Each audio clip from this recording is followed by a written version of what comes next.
Namo tassa bhagavato arahato samma sambuddhassa. Namo tassa bhagavato arahato samma sambuddhassa. Namo tassa bhagavato arahato samma sambuddhassa. Buddhang dhammang sanghang namasami. Welcome to another Sunday afternoon at Amaravati. So the theme for the afternoon's talk, the title is How Can I Stop This Story-Making Factory? Which is an interesting title. I didn't make it up myself, but different members of the Sangha contribute these themes, different ideas for these talks, and this was one that caught my eye.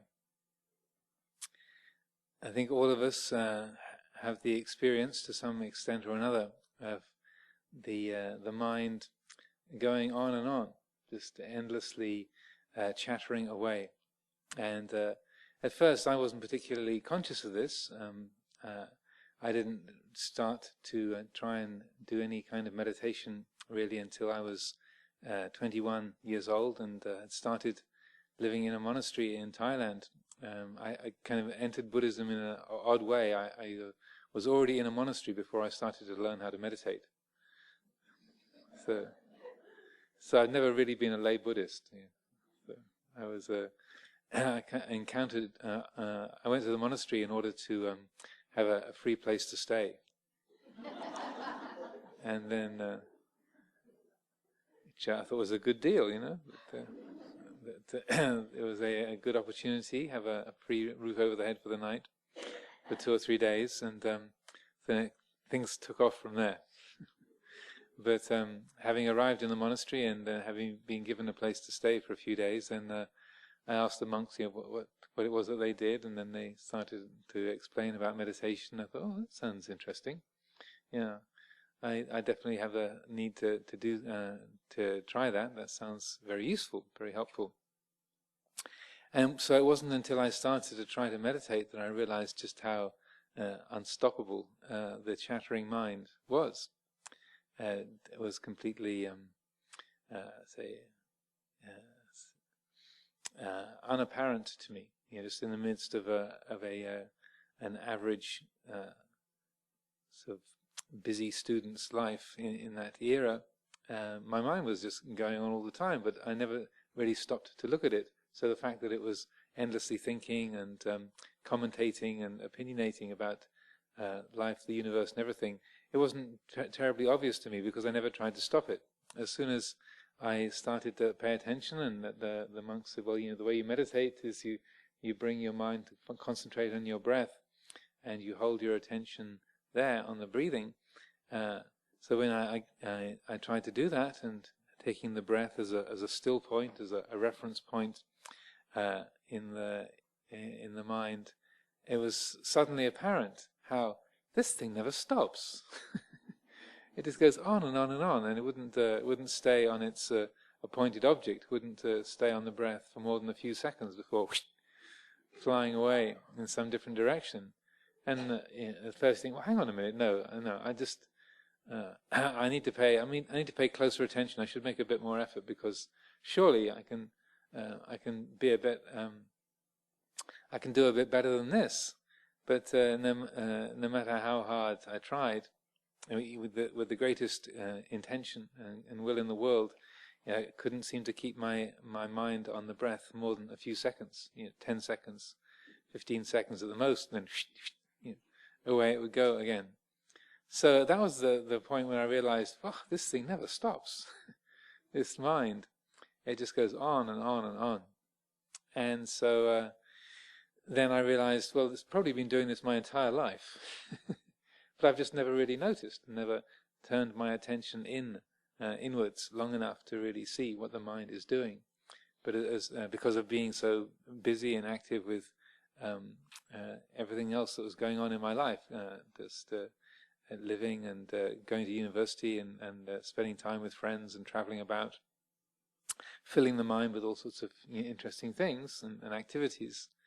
Never really noticed what the mind was doing. But when you bring things to a stop, or you try to, and you pay attention, you realize this is really a story-making factory. This really is a generator of thoughts, just like a volcano or a fountain, just throwing out one thought after another, and just deciding, I think I'll stop thinking. I think it would be a good idea for my mind to be quiet. Just having that thought, just having that idea, didn't seem to have very much effect at all. So it was a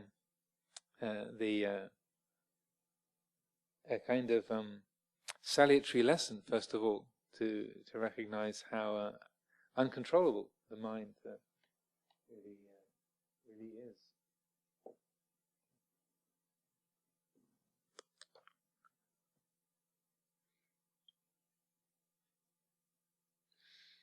And once we notice how the mind, and by the way, is that a familiar experience?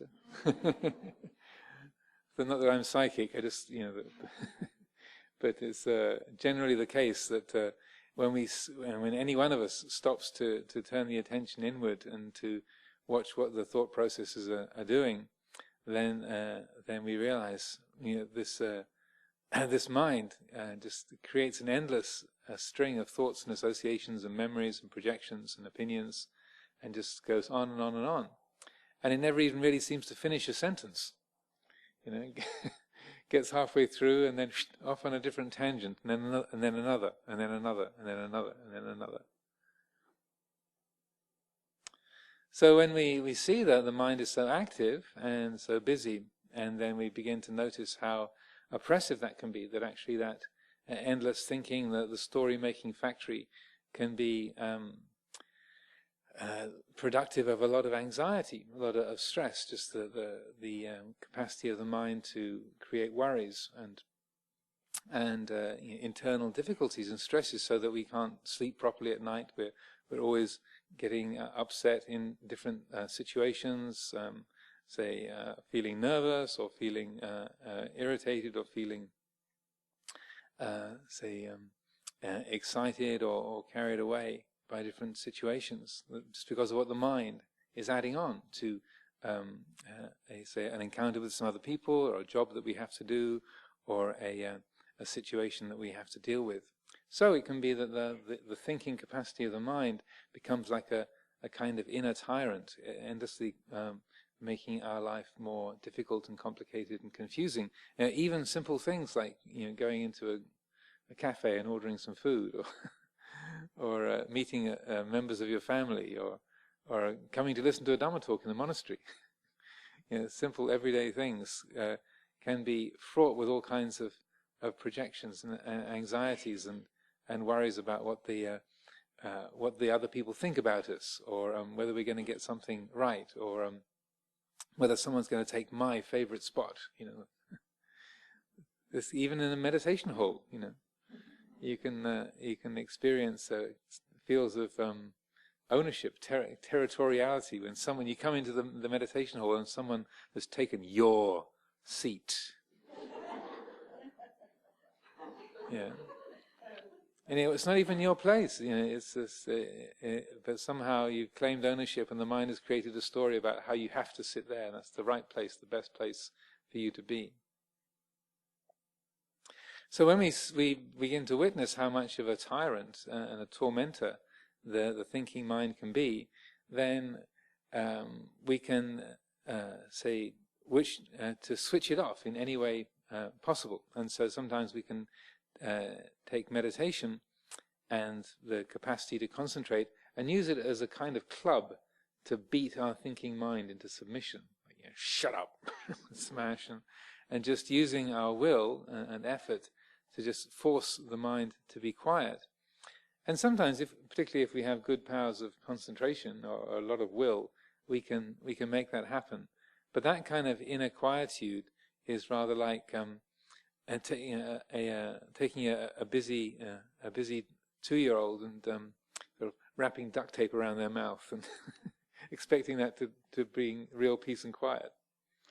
I remember when I was thinking of busy 3-year-olds, every year my family used to go on a summer holiday to visit my grandmother's relatives in Ostend in Belgium. Their family had a hotel on the seafront, and the whole family would go over from England on the ferry, the mail boat from Dover or Folkestone.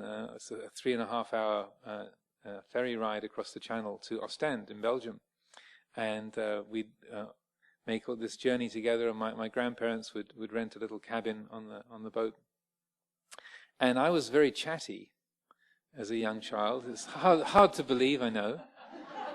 But apparently I was completely quiet for the first 18 months. And my mother even thought there was something very wrong with me, because I just lay there in my pram and just looked.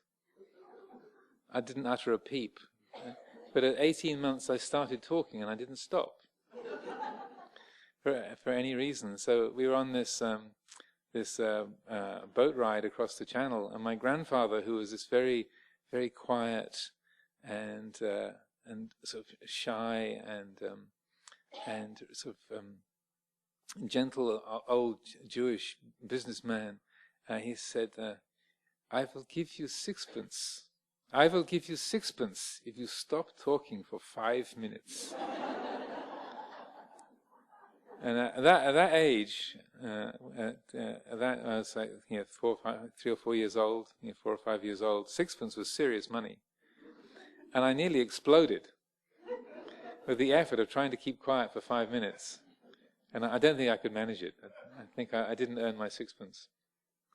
So, just trying to stop the mind from pouring forth its verbiage, all the words, just by force, just by suppression. It's like the sort of 5-year-old Ajahn Amaro trying to be quiet for 5 minutes. You're just applying pressure and force, but it doesn't bring a very peaceful or beneficial result. And trying to just suppress the thinking mind into submission, it just makes us explode, and it brings a very say very painful and even more stressful and complicating result than even just letting the mind carry on thinking. So suppression of the thinking mind is trying to stop it and make it go quiet by force, or just say using drugs or alcohol to make it go quiet. That doesn't really bring any kind of solution. But rather, in the way of the paths of Buddhist practice, rather we take the approach of understanding what is it that's driving the whole process. What's the fuel that the factory is running on in the first place? Why does the mind do this, and how can we learn to stop that whole process from running, so that we're not energizing that agitated proliferation of thoughts in the first place.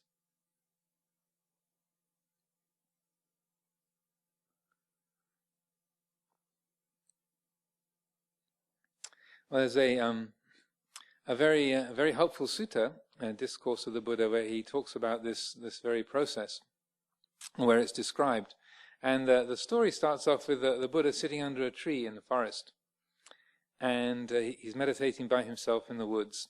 And this Brahmin called Dandapani, which means stick in hand, and it seems like he was some kind of a professional debater, and he was someone who would engage people in argument as a kind of sport or as a way of life. And even today in India, if you want some entertainment at a family event, like rather than sort of hiring a band for your wedding, you hire a couple of philosophers and get them to debate in front of you and have a good philosophical, spiritual argument.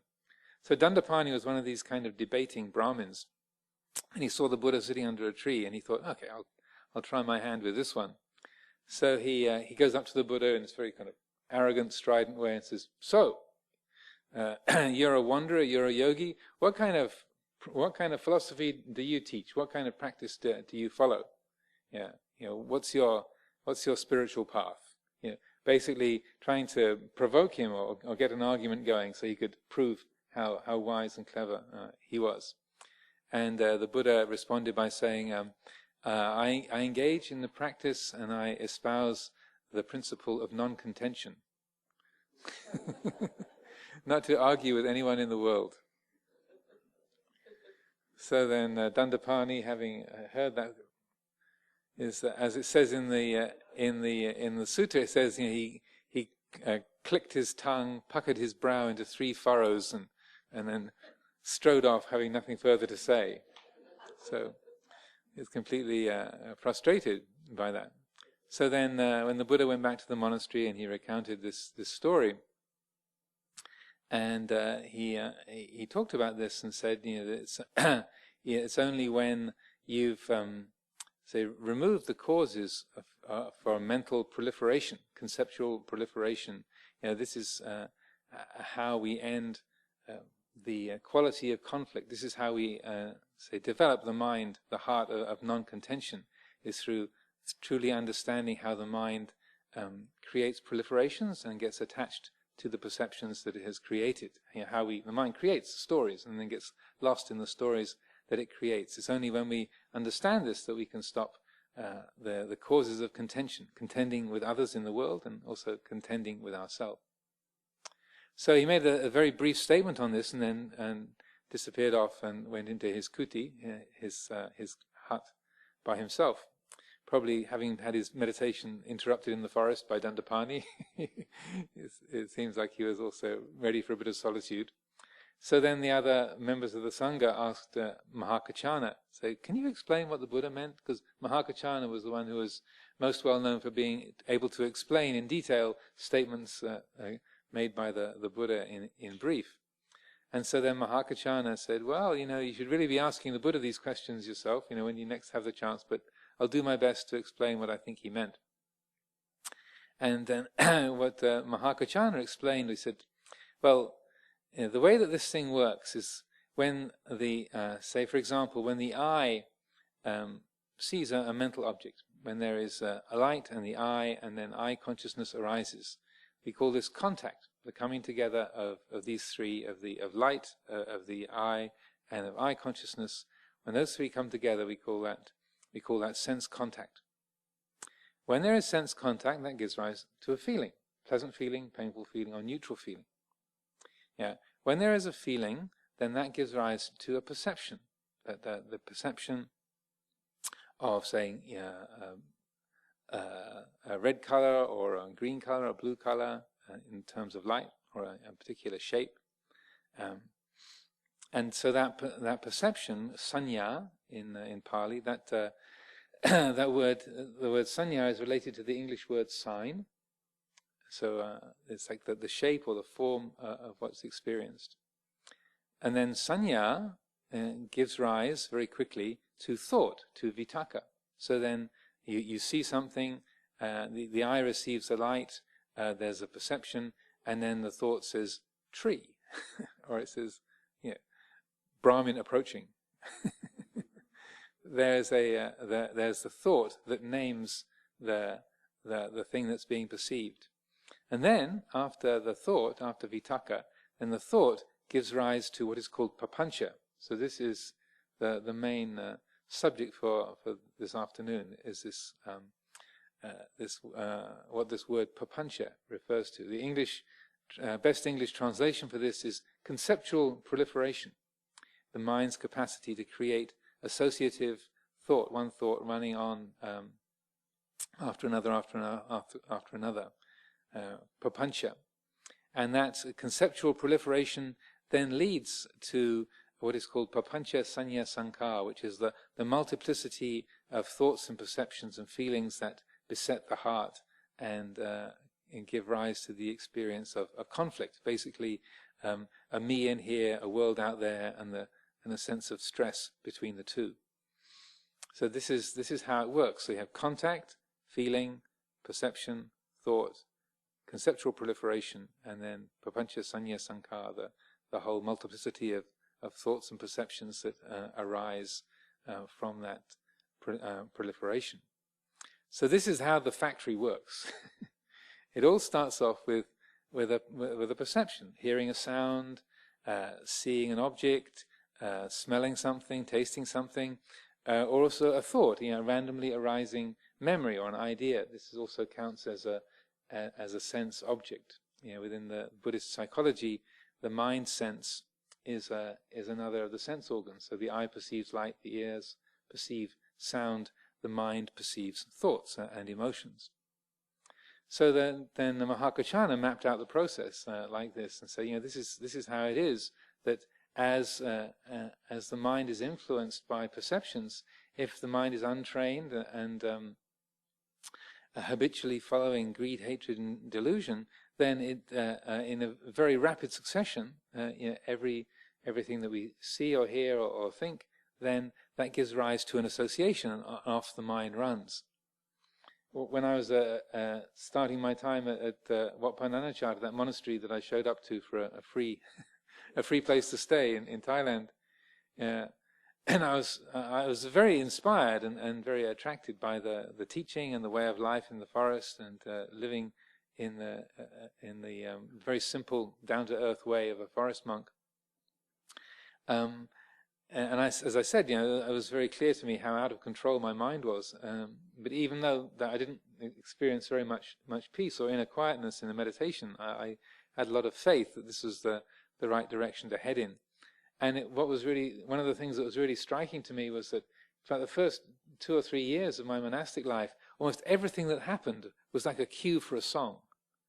Now, some of you will remember those sort of Bob Hope and Bing Crosby movies, the road to Morocco, the road to Rio, and every so often one of them would turn to the other and say, "That sounds like a cue for a song," and then they would burst into the next number. Right? Is this familiar to some? I see people nodding it. That sounds like a cue for a song. Well, my entire life, every day, seemed to be like that's like a cue. That sounds like a cue for a song. I'd hear a word that somebody would say, or that some food would be offered, and at the mealtime, and then there would be just the color of a piece of fruit, or a word somebody used, or the smell of some kind of the rain on the earth in the forest, and then off the mind would go, and and because I spent most of my teens filling my head with pop music, there was a lot of songs in there, and I was staggered by the amount of music I could remember, and not even just pop songs that I listened to on the radio, but even from when I was a small child. My sisters had these Rodgers and Hammerstein's musicals. You remember LP records, like South Pacific, Oklahoma, and my memory could come up with whole tunes, whole songs from Oklahoma and South Pacific, and these musicals just. One little word, and then, oh no, there it goes again. Oh, what a beautiful morning. Oh no. And just you could see the mind's hunger for having some object, something to get hold of, something to chew on, and everything would be a cue for a song, or at least a string of thought. So in seeing how this process works, you might think, well, okay, understanding or having a map for how it works, it still doesn't get the thing to switch off. So we are fed up with listening to Rodgers and Hammerstein's musicals, or our own individual versions of it. Then it's important to recognize that the more mindfulness that we bring to what's going on mentally, then the more that we can have an effect. Because as Mahākāccāna mapped out in that discourse, and by the way, after he had given this discourse, then Ananda was listening to it, and then he later on went to the Buddha, and he explained what Mahākāccāna had said, and the Buddha said, "This is very good. What Mahākāccāna said is exactly what I would have said, and there is no difference whatsoever. He has said the words that I would have said precisely." And so Ananda, in his usual effusive way, said, "Well, yeah, it's such a wonderful talk. It was so marvelous. It was so amazing. It was so incredible. It was so sweet. It was so delicious. It It was like a ball of honey, like a perfectly formed sweet morsel. What should we call this discourse? And the Buddha said, well, you can call it the honey ball sutta, or the sweet morsel. So that's why it's called Madhu Pindika. It means the honey ball sutta, because it's such a sweet morsel of the teaching. So the Buddha confirmed that Mahakachana got it right, so that the more mindfulness that we were able to bring, then the more we're able to see that process happening. And as the mind starts to go off on this kind of associative chain, so that we hear the sound of a bird, and we say, oh, and maybe we hear a pigeon sitting on the roof, crowing in the morning, and think, that sounds like a pigeon. When I was a child, I used to think those were penguins. Why did I think they were penguins? I lived in Kent. But I was convinced there was penguins, because it sounded like what a penguin would sound like. Well, yeah, I've always wondered, why do they call those chocolate bars penguins? That's very strange. Now, I wonder who... They actually employ people to think up names of chocolate bars. Actually, I also wondered about, colour cards. When you're buying paint, all the paints in the colour card, they have all these strange esoteric names. Now, someone must have a job. I wonder if you can go to college and learn how to make up... Then you realize, hang on a minute, I'm now discussing the nature of choosing names for paints. And it started off with the sound of a bird. So then, the more mindfulness you bring to it, the more you're able to recognize, well, hang on a minute, I'm sitting here in the sala at Amaravati, or I'm sitting here in my home, and I heard the sound of a bird. There was a sound, and then the whole thing took off from there. So one of the ways that we can, use mindfulness and helpfully understand this process is that as soon as you realize that you're completely lost in your thoughts, it's easier to do this in meditation, but also just in the ordinary flow of your days, you can do this. When you realize that your mind has got carried off on some extensive sidetrack, and you realize, now wait a minute, why am I sitting here trying to work out what kind of a college course you would do to learn how to name paints? Now where did that come from? So I was thinking about the paints came from the thought about the chocolate bars, and the chocolate bars came from the thought about the penguins, and the penguin came from that strange perception I had when I was a child, and that came from the sound of the pigeon. Aha. So it all started off with just hearing that sound. There was the sense contact, there was the pasa, the contact, then there was the feeling, it's a pleasant sound, then there was the perception of, oh, that's the sound of a bird, so contact, feeling, perception, and then I thought, pigeon, and then from the thought, from the vitaka, then the papancha, the papancha mills started turning, and then off it went. So that you trace, if you take the trouble to trace it back, to follow the whole string of thoughts back to where it came from, you recognize that even when you start off, and it can often be a lot more emotionally loaded than thinking about paint color. Or maybe that can be a very emotive subject. So I know choosing paint colors can be something that has a lot of charge to it. But, it can be something more stressful, like how somebody has really done you wrong, and how that awful person really should be set straight, and that he shouldn't be like this, and she shouldn't have done that. She's always doing that. She knows it annoys me, and creating a lot of emotional charge and stress within us. But we can trace it back from that, say, that stressful state where it's sort of me in a state of tension or conflict with the world.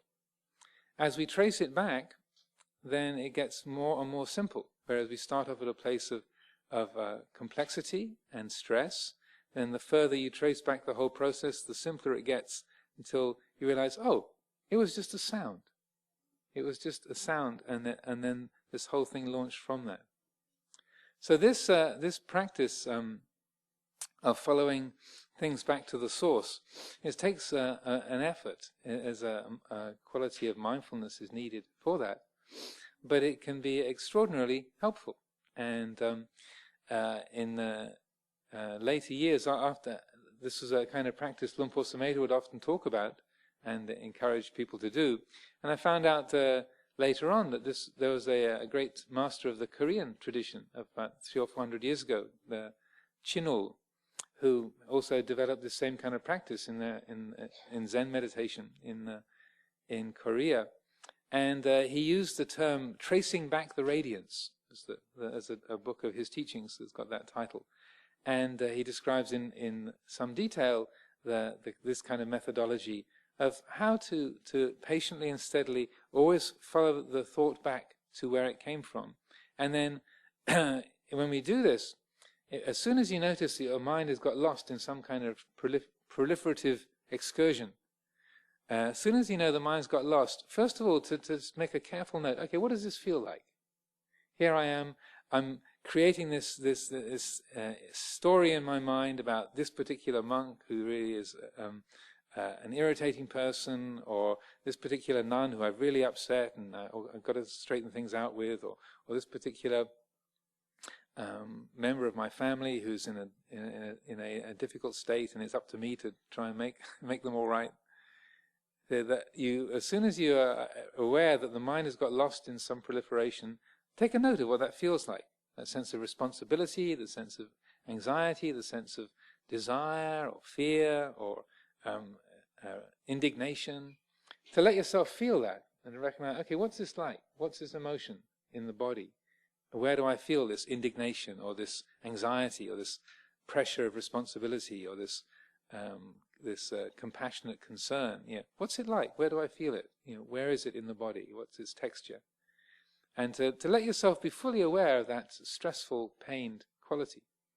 And then as you mindfully trace back the thought, the energy of the thought having been followed back to its source, then when you get back to the recognition, oh, it was just a random memory. It was just the smell of that particular dish at the mealtime. It was just the sound of that bird, or it was just the phrase that somebody used. It's just, I heard that sound, I smelt that aroma, I saw that object, and then that's where it came from. When you bring the attention back to the initial sense contact, again, notice how that feels. What's the tone, the texture of that experience? Just hearing the sound, or smelling the aroma, seeing the object, and inevitably, whereas where it starts out from, where you've ended up, there's a stressful, tense, burdened, and insecure or tight quality to it, agitated quality.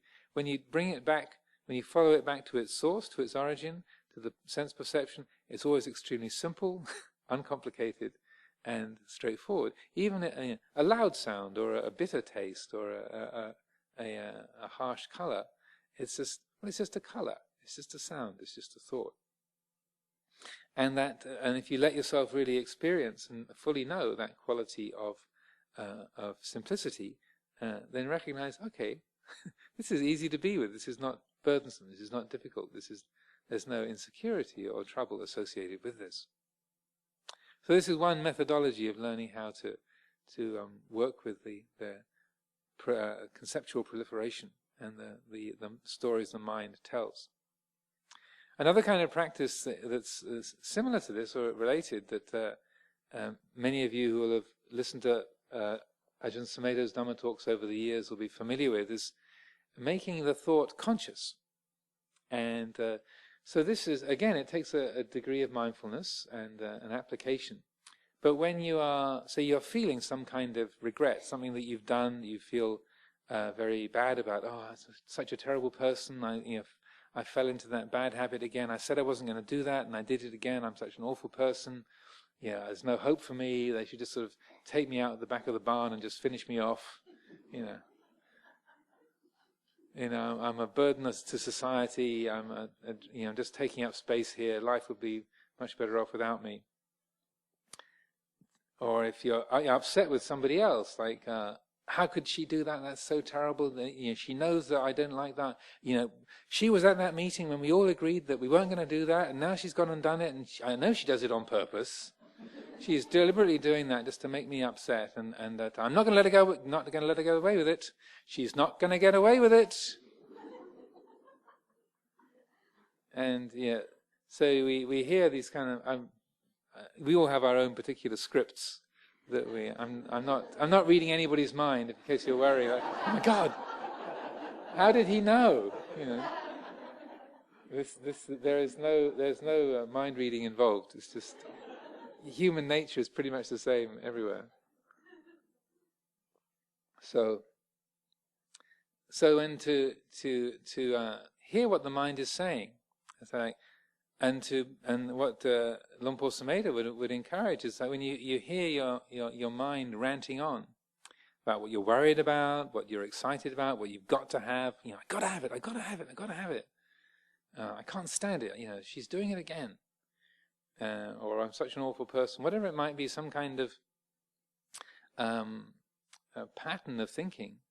As soon as you notice, the mind has got lost in one of its stories, it's got carried away with this particular judgment. Oh, this person is awful, or this is a wonderful thing, and I've got to have it, or I'm an awful person or a wonderful person.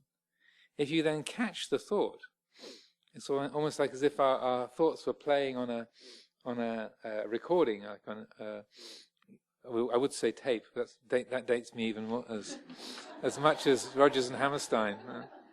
But rewind, go to a different place on the MP3 file, go back a bit on the file, and you catch the thought and replay it, so that you are able to listen to what your mind is saying, very deliberately. And this is a very powerful practice because, and I've used this a lot over the years. So if you take that thought and then you replay it. But replay it in full consciousness, like saying,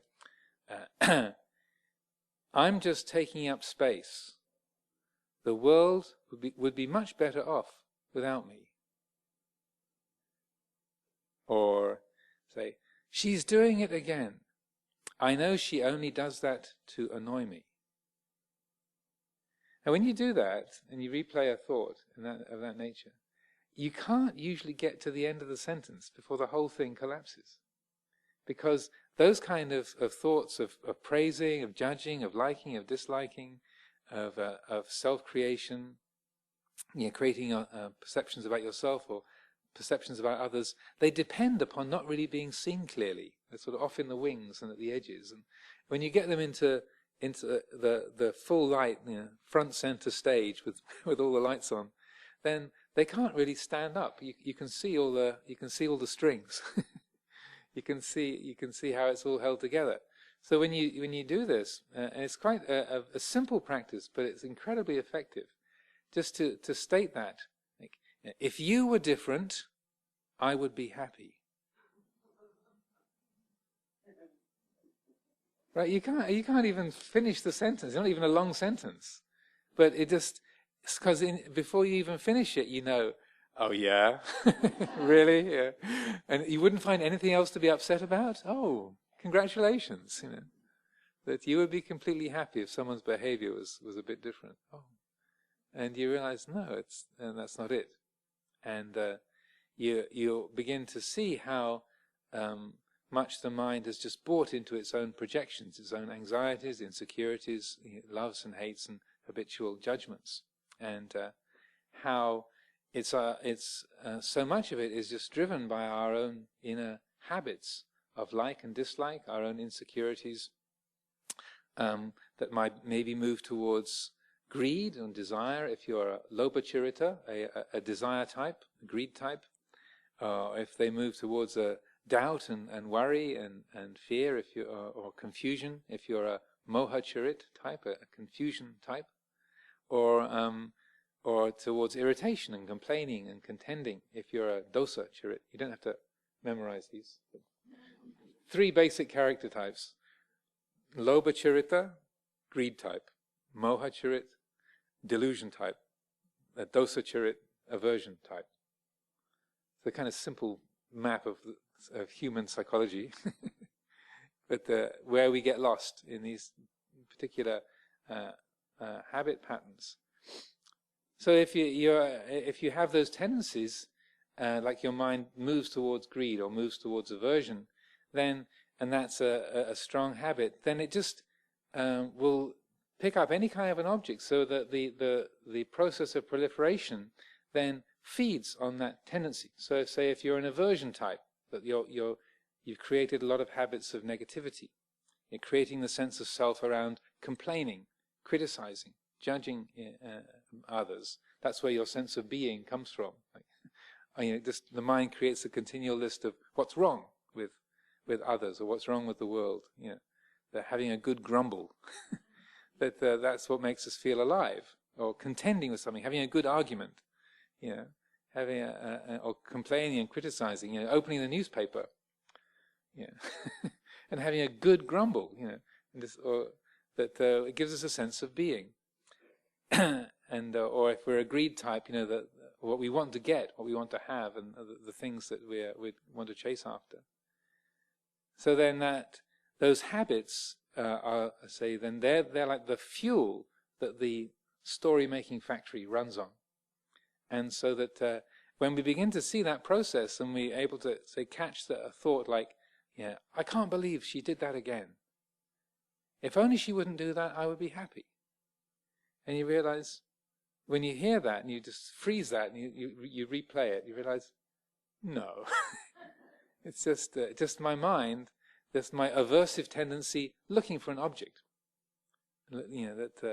As one friend of ours put it in a very kind of neat way, he said, the syntax of aversion requires a direct object.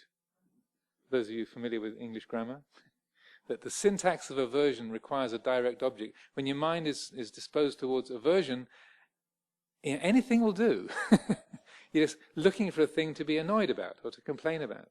Or if it's greed, that your mind will find some way of wanting what it's hearing, what it's seeing, what it's smelling, what it's tasting.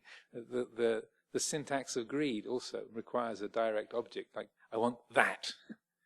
But it doesn't really matter what the object is. And in this way, we realize that the mind is kind of shameless.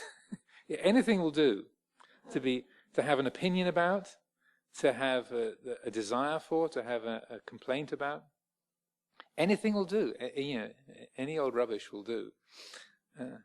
And so to recognize how that process works, and to recognize the suffering and the insecurity, the alienation that comes within us, when we follow that, then the more we recognize that pain, the painfulness of that, then the more we're inclined towards letting go of the source, the cause, the greed, hatred, and delusion that's the fuel for the whole process.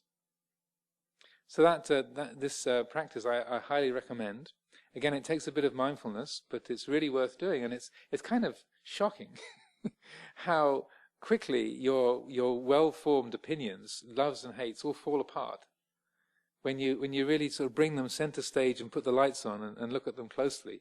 They all seem hollow and pointless, and that they fall apart. But then when they fall apart, and you realize, well, actually, I know I wouldn't really be happy if he did something differently.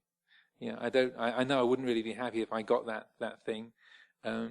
It's just like a conjuring trick, and then to recognize that voice of wisdom in your heart that says, yeah, right. I'm sure I'd find something else to be upset about. That to listen to that and to be informed by that, and then that ameliorates the habit of following that compulsion, that opinion, and that attachment. So then, this is a lot to do with learning how to listen to the mind.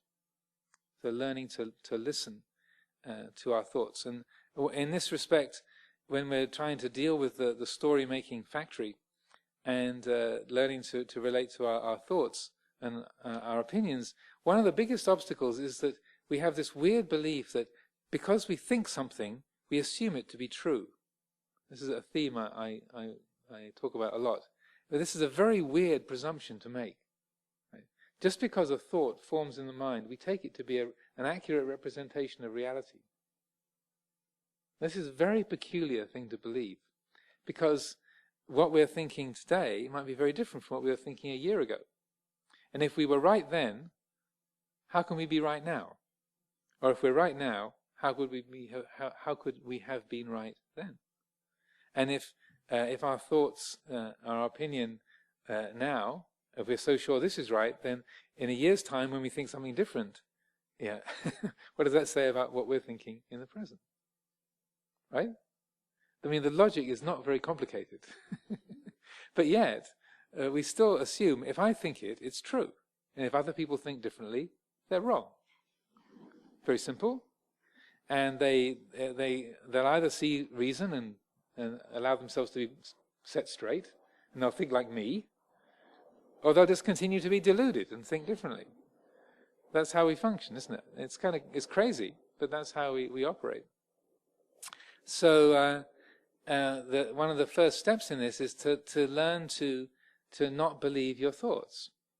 Or as Ajahn Amaro once famously said, right here in this sala, during a winter retreat one year, he said, he was giving a Dhamma talk and talking about the nature of thought, and he paused for a moment and said, all your thoughts are garbage. All your thoughts are garbage. And you could feel a few people say, well, hang on a minute. You know, some of my thoughts are very intelligent. You know, maybe all your thoughts are garbage. But it was a very insightful and helpful comment, because when you say, okay, well, they all go in the rubbish pile, then it gives you a different way of holding them. It gives you a different context. That they are, if you more look at your thoughts as just something that has a vague relationship to reality, but it's nothing that's fixed or absolute or permanent, that it's a sort of a working hypothesis or a convenient fiction, then it can be useful. But when we take all our thoughts to be absolutely true, then this is one of the reasons why we end up being in conflict with others. Because if I'm always right, I'm not going to meet with everybody who. It's not going to be the case that everybody that I meet is going to think in the same way. Therefore, if I'm always right, then I'm going to keep meeting with people who are wrong. And then the more I hold on to my rightness, then the more I'm in a state of conflict and separation from others. So the more that we can recognize, well, my thoughts are all garbage, and that they are just convenient fictions that are useful for certain purposes, and they can have a certain value, but they're nothing absolute or reliable or permanent. They're just a kind of thumbnail sketch of reality rather than an absolute reliable representation. Then when somebody thinks differently, then you think, oh, that's different, that's another way of looking at it. That's interesting, I never thought of it that way, rather than you're wrong or like idiot. Just because they express something differently. And so that capacity to to listen to your thoughts and to listen to the mind and not to believe in it is very, very helpful. To just listen to your thoughts as if you are listening to the neighbor's radio. I often use this as an example. So you didn't even choose the radio station. Again, I know talking about radios makes me dated as well, but they're still around. But the listening to something that's there's some news report or some advertisement or some documentary or some story going on. You didn't even choose the station. You didn't even you didn't create the story. But it's just this verbiage running through the airwaves. You can hear it. You understand the words. It's not particularly interesting. It's not even particularly relevant. Just like the tunes and stories that play in the mind. And so then you don't need it to switch off, because you don't need it to go away, because you don't have to give it much credibility. You don't have to imbue it with meaning and value, so that in terms of listening to the creations of the story-making factory, you don't even have to make it stop. You can just stop your interest in it. You can stop your investment in that and let it go.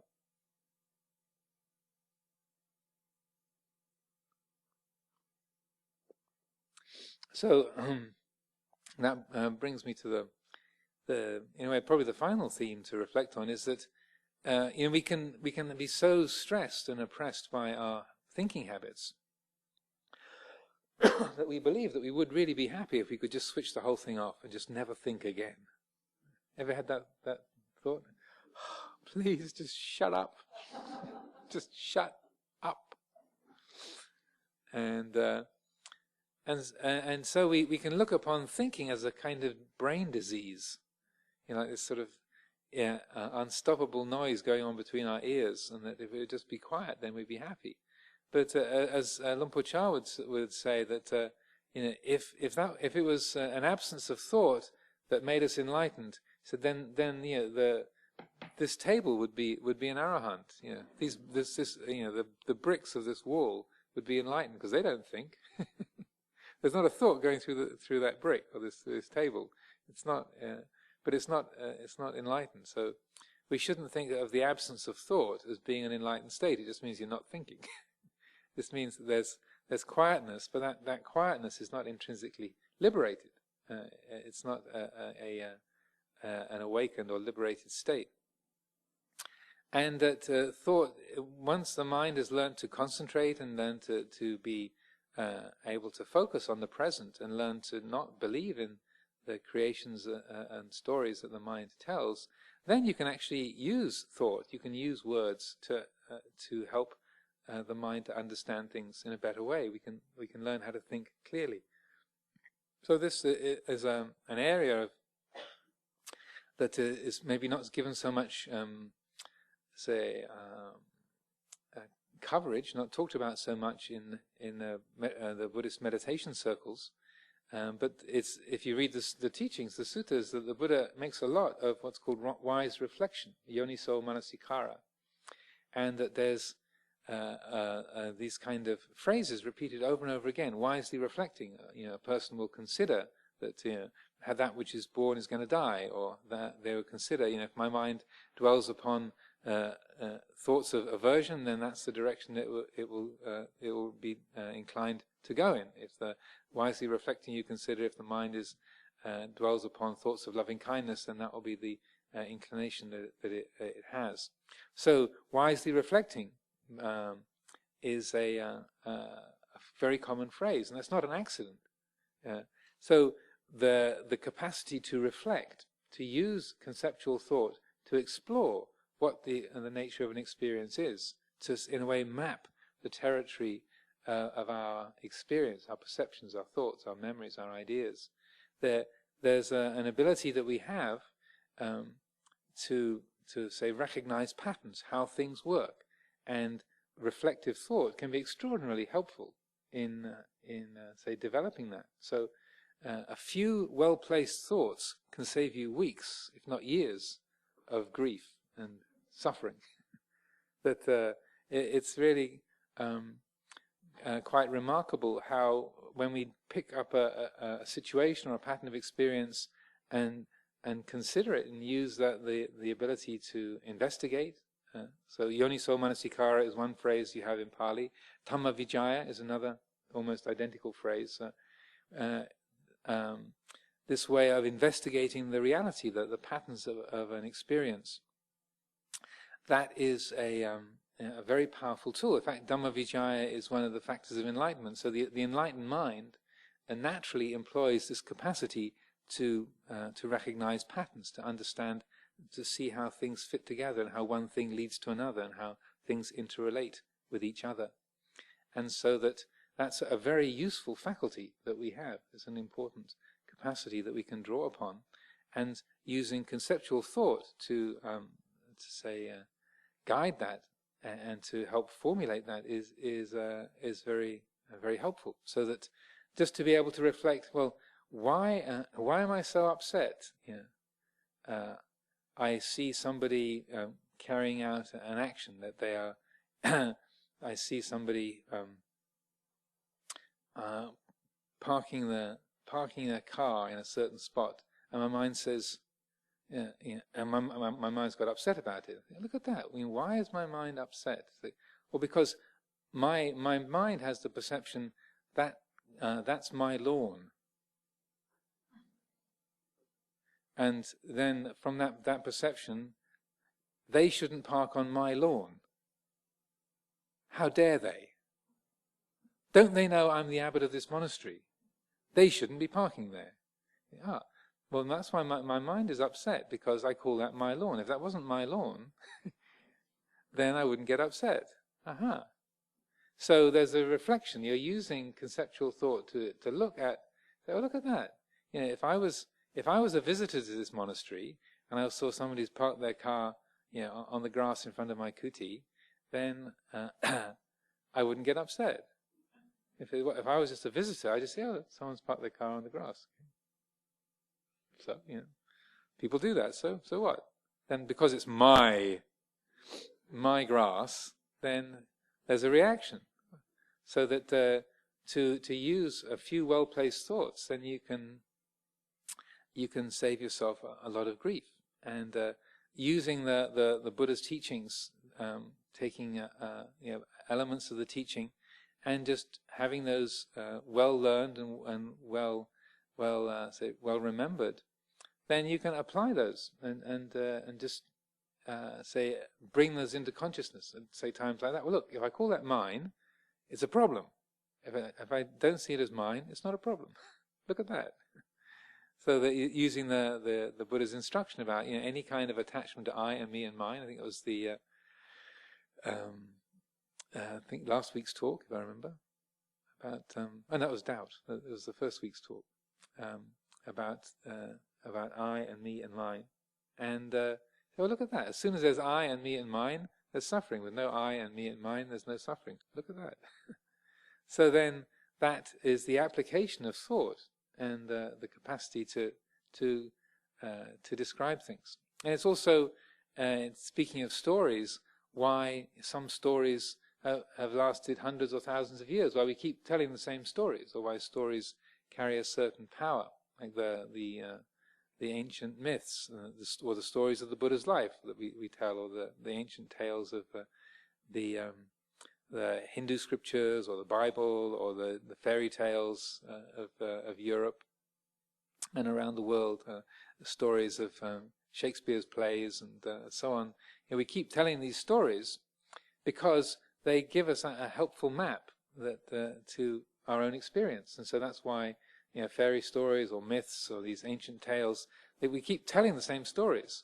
We're using the stories to actually characterize what's going on inside us. They help us to make sense of what we're experiencing, and so that when a child dies and the grief of the mother, the death of a child, then we can empathize with that. We have a story to tell. It's like when the Buddha gave the advice to Kisa Gotami, telling Kisa Gotami, who brought her dead child to the Buddha, saying, "Please, can you heal my sick child? He seems to have died, but I'm sure you can bring him back to life." And the Buddha says, "Well, if you can get me, very easy. All you have to do is get me a mustard seed. It's one mustard seed. That's all.